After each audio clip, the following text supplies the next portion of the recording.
প্রিয় বন্ধুরা, ভিডিওটি একটু ভালো করে লক্ষ্য করে দেখুন এখানে বিলাইটা কি করছে। প্রথমে ভিডিওটা দেখে মনে হচ্ছিল একটা যে কোনো একটা সবজি গাছের ছাল হবে বা যে কোনো একটা কিছু হবে, পরে না দেখলাম না এটা কিন্তু সাপ।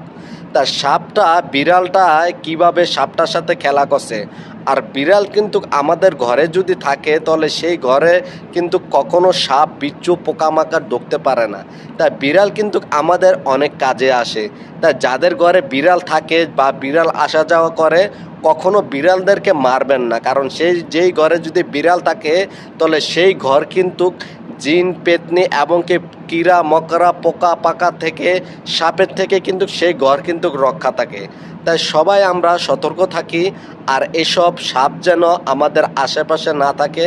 আর বিড়াল যদি আমাদের আশেপাশে ঘরে থাকে অবশ্যই তাদেরকে যেন একটু সেফে রাখতে পারি। ভিডিওটি সবাই শেয়ার করে দিন, অন্যজনকে দেখার সুযোগ করে দিন।